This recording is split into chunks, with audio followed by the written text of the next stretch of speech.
Welcome, everybody, to a special pop-up edition of the Exes podcast. I'm Scott. I'm Therese. And we are the Exes. And we talk a lot on our show about, maintaining friendships after relationships end, and certainly all things to do with relationships and accountability and all those things. But we also talk about what all exes think about is murder. We love to talk about that.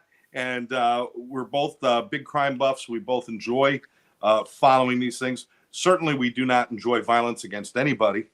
We're not very happy to see people get hurt, but we are fascinated by the criminal investigations and trials. And that brings us up to our favorite and insane couple, the Daybells, the Chad Vallow, Daybell, whatever they are, Chad and Lori Daybell. They are there's a string of bodies behind them just to get everybody up to date.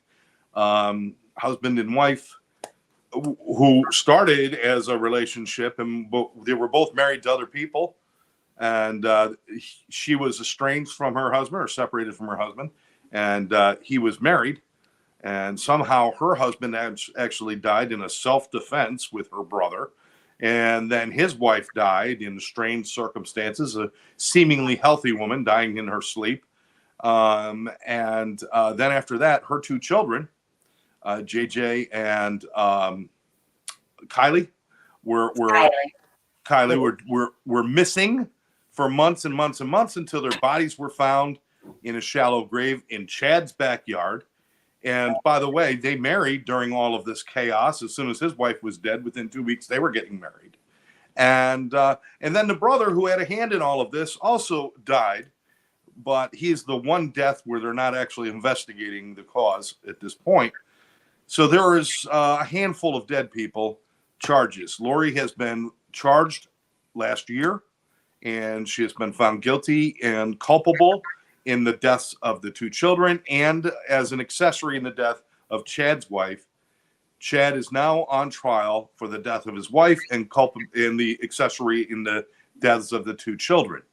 All of that being said, and he's on trial, she got shipped back to another state where she's now facing charges for the death of her husband, the one that was self-defense, and the attempted murder of her nephew or something like that. Yeah. So that gets us all up to date on what's going on with this insane family.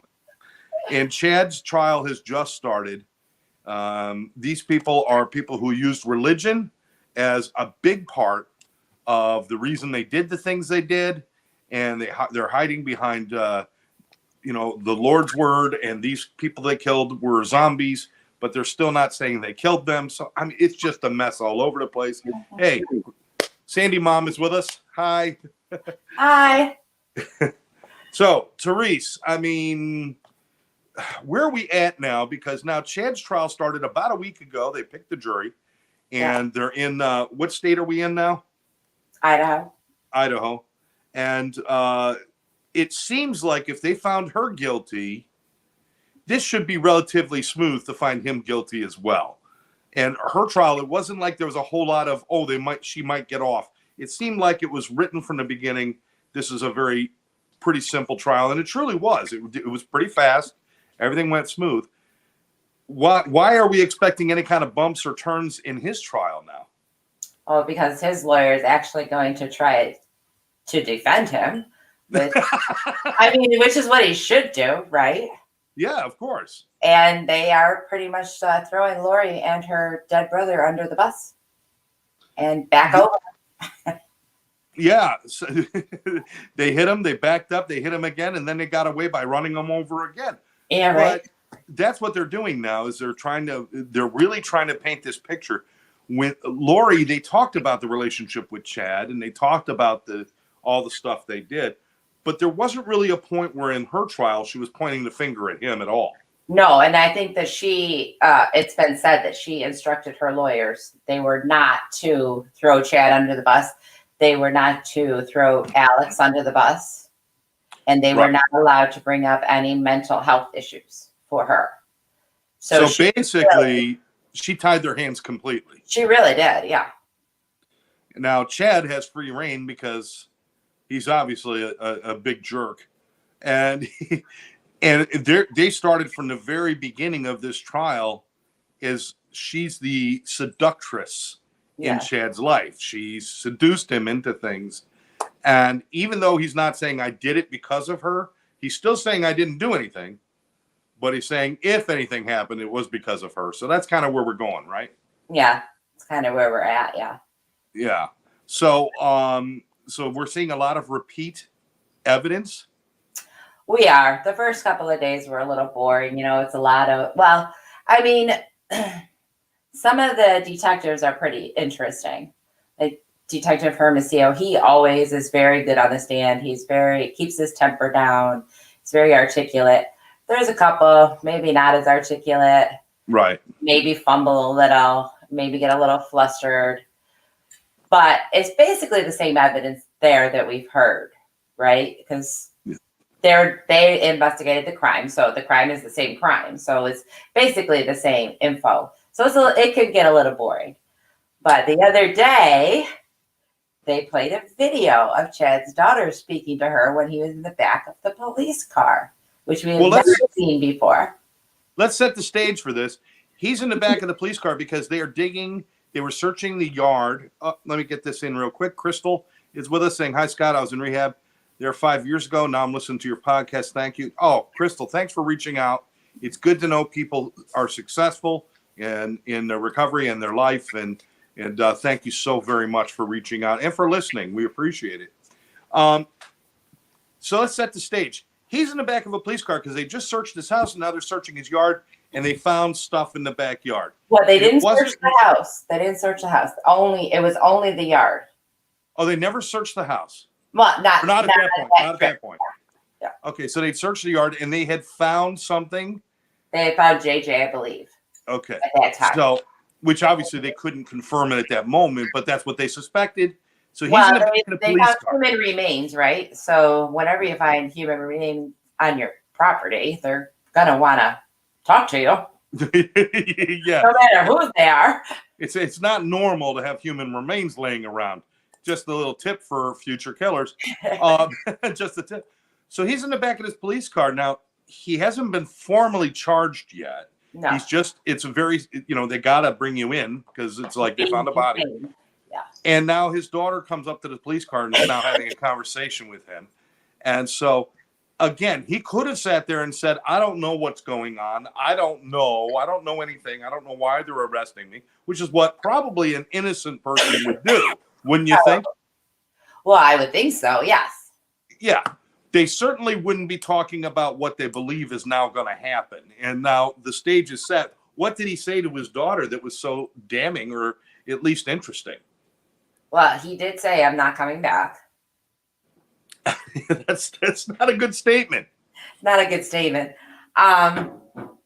And then he was talking a bunch of financial, telling her where all this money is hidden and how to pay this and how to pay that. And yeah, her and her husband should move into his house and take the mattress if you want. And all this stuff, right? But he actually hadn't been told even what they found in his yard. They just told him that they were told to stop him and detain him. They didn't tell him what they found. Right. His daughter did. She said, they're telling me they found human remains in the backyard. And she says, I told them there's a lot of dogs buried back there. And the detective said, excuse me, but we know the difference between human remains and canine. I think that's day one of detective school. You'll learn the difference between a dog skull and a human skull. Yeah. But she said it, and then he just went back to another subject. She's not saying, Dad, why are they saying there's human remains in our backyard? Who's buried in our backyard? How did they get there? No, I'm not moving into your house when you've got bodies in your yard. Yeah, I know. Is that not a normal response? Well, in his response to have no reaction. No reaction. Instead of saying, oh my God, what are you talking about? Which is what normally I would say if they said, hey, we found human remains in your yard. I would say, where? What are you talking about? Oh my God.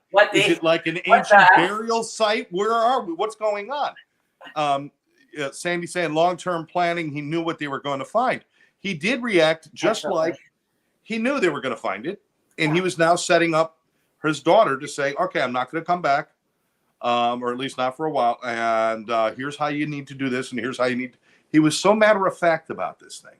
Yes. And I just don't understand anybody who has even been questioned for a moment by the police about anything. And maybe some of you, Therese, have you ever had the experience where you were questioned by the police about something?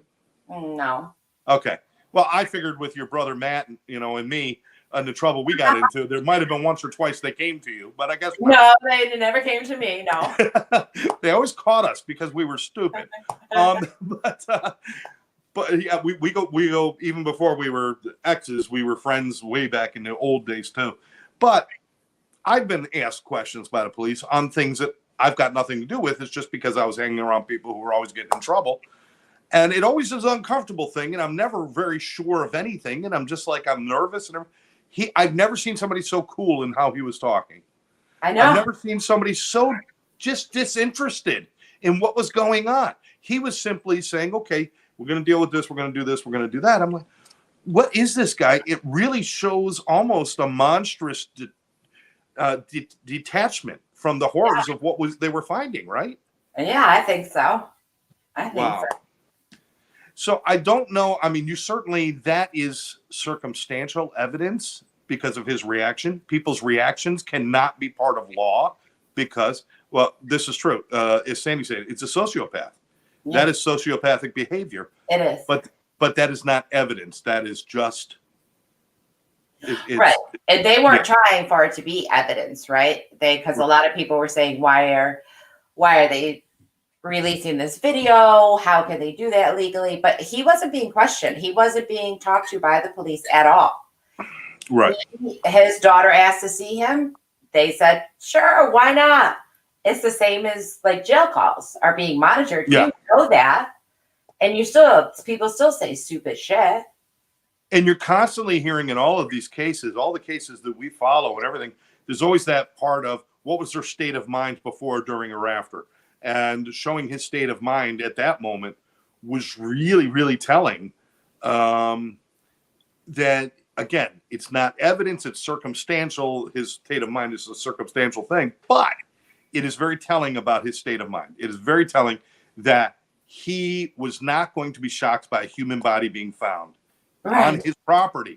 And then she said they're searching for more. And I asked him, are they going to continue to search forever until they find? And the detective said, well, no, but we're going to look. And she didn't say, Dad, why are they still searching? Is there more? What are you not telling us? Like, I don't know. If it was in our backyard, I'd be like, Dad, what the hell is going on? Right. Right. I mean, and she moved in they searched the yard the next day and got all of the evidence they wanted about Tylee. And then they pulled and left, and she moved in with her husband the next day after that. Yeah. Wow. Yeah. Wow. Okay, so your mother was killed in that house. Yeah. In her bed. They found human remains of 2 kids in the backyard. And the day after the FBI and everybody leaves the search, you just move across the street. Right into that house. I know, it's weird. It's all weird. Now, at that point, we need to make it clear. At that point, when she moved into the house and when he was arrested, or at least taken into custody for the body being found, and then the other body below it, there was no investigation into the death of Tammy, his wife at the time. The investigation had not started at that point. It started shortly thereafter. But I believe so. I forgot when they exhumed her body.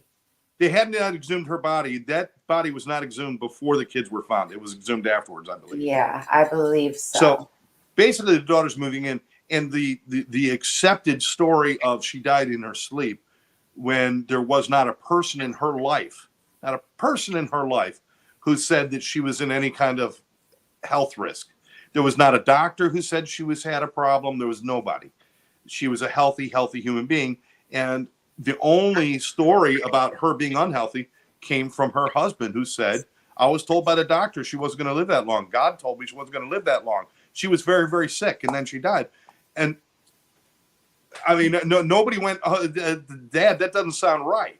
So even the kids were just, Well, now, Pryor said, who's Chad's defense lawyer, he said that 3, maybe 4 of his children are going to testify. And so everyone's thinking that it's going to be, because he's got this narrative that there was heart trouble in the family, and that the original coroner said that it was probably heart failure and pulmonary edema, which there was not an autopsy. They did this looking at her body and laying there in the room and decided on no autopsy. Well, Chad requested no autopsy and they agreed. Right. But he's bringing up, like, he got her medical, well, they got her medical records, and no, she didn't have anything major. She was on a little Prozac. She had been on a pain pill because she hurt her arm like a couple of months before, and she had some anemia. But I ask you, what woman in their 40s does not have a little bit of anemia? Yeah. Yeah. I mean, that's not, but Pryor's making this a whole big deal, of course. Yeah. Which is stretching medical. It doesn't make any sense. I'm going to have a hard time thinking you're going to find a doctor who could say that prescribed Prozac and anemia equals dying in your sleep. I'm not sure they're going to find that. From asphyxiation. Yeah, well, they didn't know that when she was first buried. Obviously, then it comes out. And, I don't know. They did not determine asphyxiation because there weren't like choke marks on her neck or anything like that. Just so people know. There were bruises on her arms and on her hips as she she was being held down. JJ also had similar bruises. They had reticky in the eyes, and they had some different things that showed. But whether that could have been determined by just a cursory examination, even if you didn't do a full autopsy, it's unknown. But this is one of those cases where it should not be a close family member saying, I don't want an autopsy. I think that decision should not be left up to family. That should be left up to a medical person who says, because any medical person worth their weight in anything, anybody worth their salt, would have said this woman should not have died in her sleep. There's no indication of why she should have. So we need to do an autopsy. That should not be left up to family. Well, in most states, an unwitnessed death, especially of someone, I mean, okay, maybe if you're 88 years old, they wouldn't challenge it that much. Well, because there's an expectation there, yes. But somebody who's 49, in most states, an unwitnessed death is an automatic autopsy. Right. Apparently not in Idaho. Apparently not. Apparently the same guy treating the cows is the coroner there or something. Well, that could be. The vet and the coroner are the same thing. I don't know. They don't have to have a medical degree. What? Coroners don't have to have a medical degree. I did not know that. Yeah, especially in Idaho, the more less developed, like New York City, LA, Chicago, they do have medical personnel that are medical coroners, but these smaller towns and stuff, nope. Any Joe Schmo could apply for the job. Wow. Well, it's a part-time job. Usually I'm the cook down at the Greasy Spoon. That could be true. Wow. Well, Quincy would be rolling over in his grave right now. I'm telling you. That is ridiculous. We got to get a whole family of sociopaths. Yeah, it sounds like it. Sounds like a whole town of sociopaths. So okay, so we've got this evidence of his reactions to finding bodies, which is super, trying to sound young. That's super sus. Okay, that is sus. Which is shady. It is super bad. It is. I know it's not working for me at all. I'm just going to stick to everything's cool and neato, people. But that is not cool. It is not groovy to be sitting in the back of a police car being chill while they're finding dead bodies in your yard. Just a little clip for everybody. This is if you're ever going to do something wrong, act surprised when they catch you. Act surprised. Just a little surprise. Just a little bit. Like, oh, human body. Wow. You know, at least act fascinated by the idea. Don't act like it's, well, you know, of course, if you're going to dig in my yard, you're going to find bodies. Of course. You know, doesn't everybody have them? Right. So we've got that. Now we're moving forward into the rest of the stuff. There was a lot of police testimonial, which was truly 90% of it you could have slept through. And what is this picture of? This is us getting the backhoe ready to dig a hole. And what is this picture of? This is the same backhoe from the other side getting ready to dig a hole. What is this picture? They do some things, right? I mean, some of that stuff is really ridiculous. Yeah, but they have to lay the foundation. They have to lay the foundation. I understand. But that's where they need Disney to be a part of the court system, where they could just make a movie and say, is this what happened? Yes. Okay, good. You know, you get like, you know, Belle and some other Disney princesses to act the part of the, you know, the killer or whatever, and you just put it together. But the financials were a bit boring. Yeah, that's true. The financials. And they did connect, or they're trying to connect him to some of the financial stuff where the children's money was being used.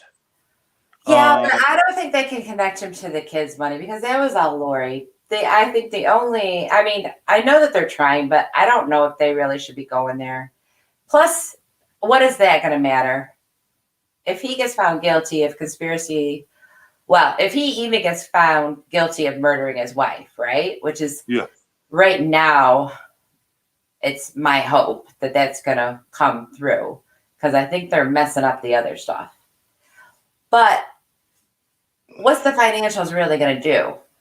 They're never going to get that money back. He's not going to serve extra time if he gets a death penalty or life in prison. And many times they'll use the financials, Therese, to create motive, you know, is what they're trying to do. But in this case, that wasn't necessary because the motive was obviously the two of them being together, which they have laid out for us. You know, they're getting married 2 weeks later on a beach in Hawaii with rings and stuff that was bought before her death. Yeah. It wasn't about the money unless he got some insurance money from her. I'm sure. He actually, I think only days before the first attempt on her life, he upped her life insurance from the minimum to the maximum, which was like $450,000. Wow. So that's the one financial you really want to talk about. I would think so, yes. But they spent all day yesterday on Tylee's bank transactions and how Lori transferred her funds from SS Social Security over to her account. But that's all Lori. Yeah. That was Lori doing that. But they want people to know that he was akin to this, or at least a part of this in some way. And, you know, I don't know. They haven't done it yet where they draw a direct line between him and the money with the kids. Maybe at one point they do where he handled something. I don't know. They're not there yet. But they just kind of outlined the whole picture. So we've got all this going on. There is a financial motive for him to kill his wife. There's certainly a personal motive because he wanted to be with Lori. They've never made a real compelling argument why Lori wanted the kids dead or why he wanted to participate in the death of the kids. There hasn't been a real compelling reason, and I'm not sure we're going to find that ever because this is the part where insanity comes in a little bit. There was some wackadoo craziness going on there where it wasn't a real benefit for them to kill the kids. Stealing that little bit of money was not enough of a motive, you know? No, I think the bigger motive was they were a hurdle. Taking care of the kids and being a responsible parent was a hurdle to what she wanted to do with her life. But there were family members. This isn't somebody who had no options. This is somebody, they had family members who would have taken the kids. There's always taken the kids, gladly taken the kids. But isn't there always people that were willing to take the kids? Like so many children get killed in this world today for even less reasons, right? Yeah. But yes, there were family members. And so in one breath, she's telling the lie that she's going to let JJ go live with his grandmother. And then in the next breath, she's telling that same person that, oh no, Kay is trying to steal him from me. You don't want him anyway. That's right. Right? Yeah. So it doesn't make any sense. That's why the narrative that she puts out does not make sense. If these people, if you were trying to protect, which her whole message was protect, especially JJ, was 90% of it, protect JJ from those people. That narrative makes no sense. Right. Because those people would have taken care of him and dealt with him. Why not just give it to him? If you wanted out of the thing. So it's just that crazy part. Now, what does all this mean for Chad right now? Because we've already convicted Lori. Right. So for Chad right now they've done a video, and this video to me was really, really compelling as far as the kids are concerned. Okay. A woman named Gibbs, can't remember her first name. Do you remember?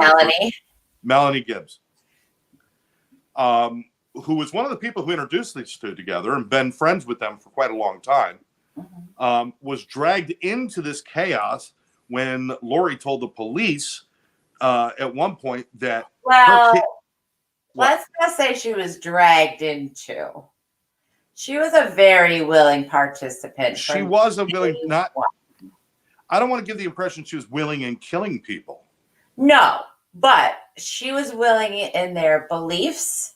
Yes. She, she obviously knew of their relationship when they were both still married.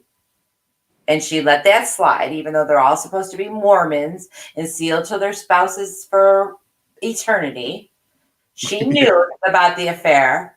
She didn't tell either one of their spouses, hey, by the way, your husband is stepping out on you. By the way, your wife has got to, right? And then she left her own husband to take up with one of these other wackadoodle believer people.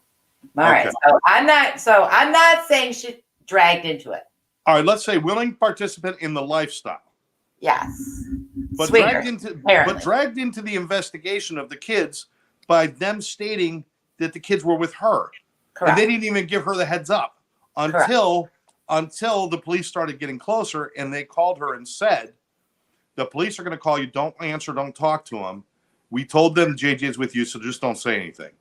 And she actually avoided the police for a while and actually did do that until finally she said no. Now, she then called Lori and Chad and recorded the conversation. This conversation, what this conversation proved is that Lori and Chad were on the exact same page. I'm not saying it proved that he actually physically killed the kids, but he knew what was going on because the whole conversation was on speakerphone with the two of them and her asking about the kids and them both saying JJ is safe. And again, at this time, they weren't even looking at close into Kylie. It was more about JJ. And them saying, no, JJ's fine. He's safe. He's happy. He's in a good place, And they're saying the Lord told us what to do, and we're hiding him from the evil people, and you're part of the evil people now. And he was participating in that conversation. Right. If he didn't know what happened, why wasn't he saying where the hell is the kid? Yeah. So he knew.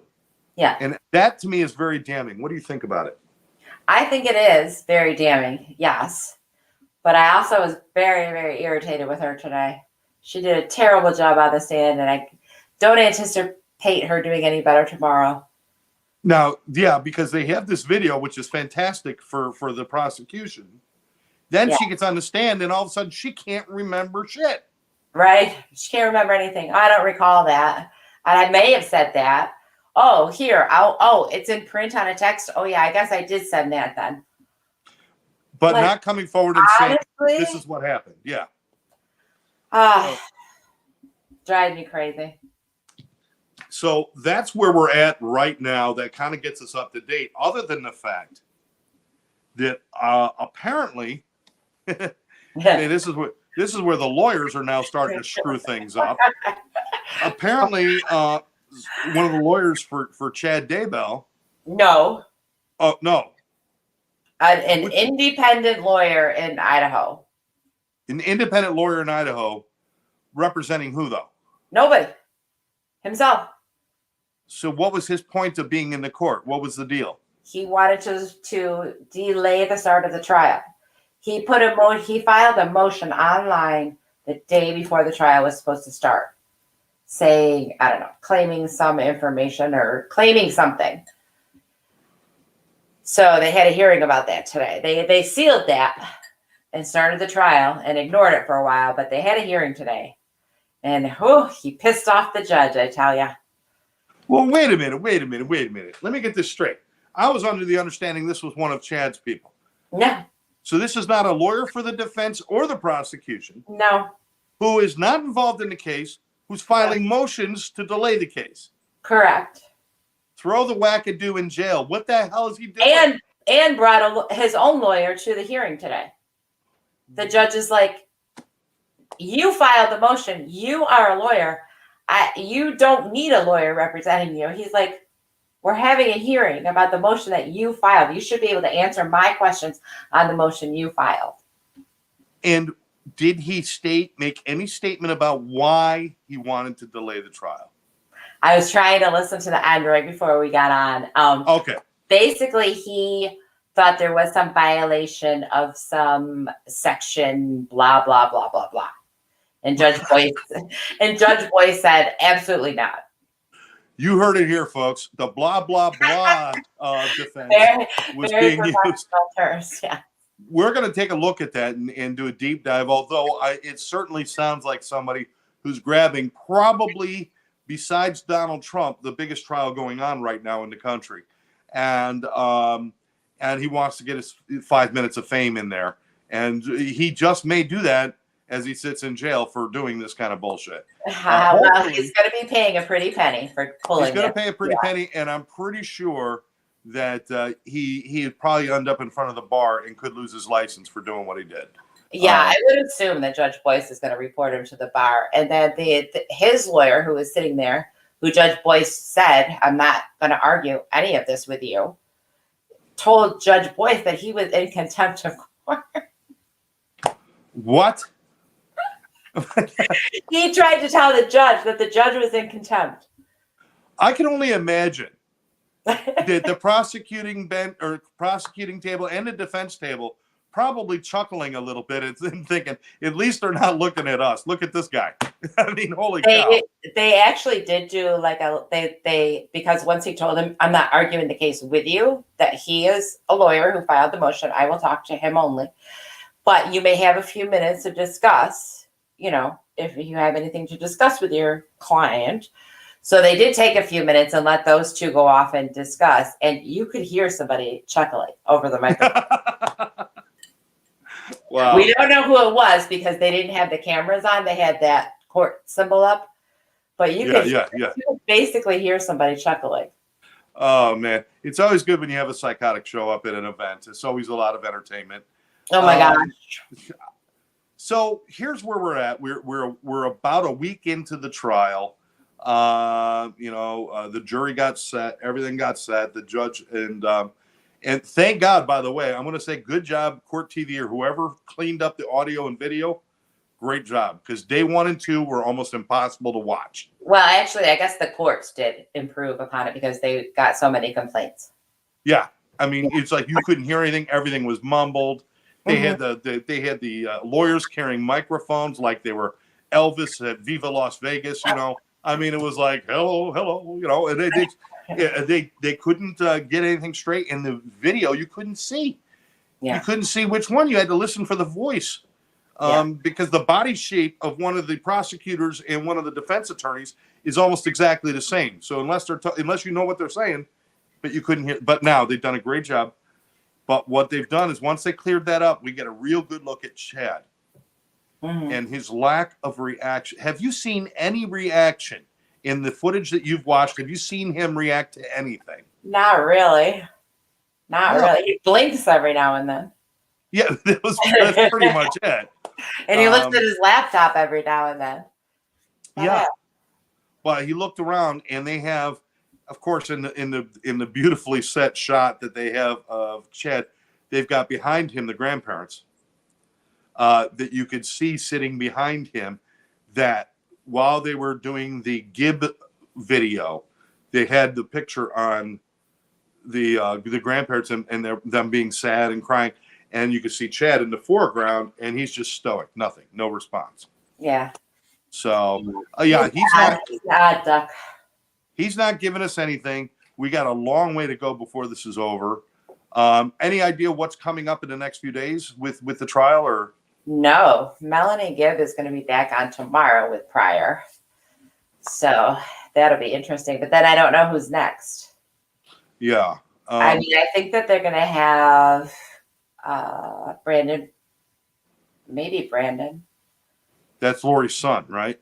No, that was her nephew. Her nephew, the one who shot. I don't know if they'll have him, but I think who else do we have? Well, probably Melanie's husband, who she apparently doesn't live with anymore. So her husband, David Warwick, because he was there. They were all there at Lori's house the last night JJ was seen alive. Yes. Yeah, so there's some interesting things that happened there and statements that were made during that evening that were very questionable. Yeah. Zulema. I'm trying to remember. Melanie, I don't know if they're going to risk Melanie Pulowski again, the niece, because remember she came to Lori's trial and she had watched her ex-husband's testimony. Yeah. So they didn't have her testify, but her current husband did, Ian. So I don't know. I'm sure there's going to be some more experts and blah, blah, blah. And we haven't got fully into the medical either, which we're going to have a lot more of that, I'm sure. Yeah. About Kay hasn't been on yet either. Is she going to testify? Yeah, yeah. Okay. All right. Terrific. This is just a case that it's interesting. If you have a chance to watch it, I encourage you to watch it. Definitely the way they film it, it's actually pretty clear what's going on. And even when they're doing the visuals and the overhead projector thing, they're giving us good information there. We get to see it this time on this particular trial, which a lot of trials, they don't let you see that stuff. And they're letting us see that. So this is pretty interesting as far as the trial. I'm thinking there's not a whole lot he's going to do to get out of any of this unless he pulls some sort of rabbit out of his hat, which I don't see happening yet. But they have questioned a few things that we did not see in Lori's trial. And some of that was, him making statements when there was no recording devices around and them counting that statement. And there was all sorts of things that were kind of odd. But all in all, I think we're looking at how long are we thinking on this trial? I heard it was like 6 to 8 weeks or something. Is that about right? I think they're saying like 8 to 10. 8 to 10. Okay. Yeah. 8 to 10 weeks. Like I said, we're going to have a lot of those days where the whole day is going to be spent describing the damage to the bodies and the things like that, which is going to be quite disturbing for people to listen to.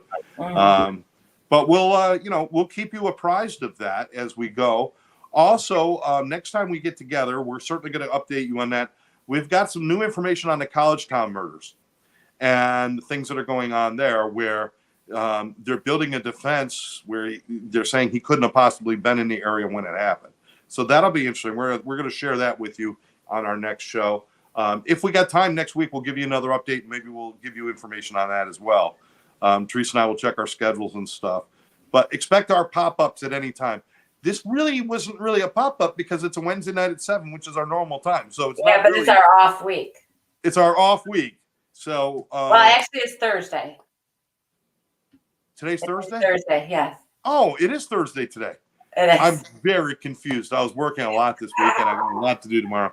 But we'll get back to you. I'm sure next week we'll at least spend a few minutes. We'll get together for at least a few minutes to keep you guys up on what's going on there. And I definitely want to talk to you about the College Town murders. The 4 college students who were stabbed to death by a student from a neighboring college. And it looked like an open and shut. Now they're starting to bring in some evidence. Not quite as open and shut as they thought it was. So we're going to talk about that. Also in Idaho. Guys, for family vacation this year, don't go to Idaho. Don't go to Idaho. And if your family's in trouble, your marriage is on the rocks, don't go to Idaho. It's just too tempting. Yeah, just don't do it. Yeah, it's not a good idea.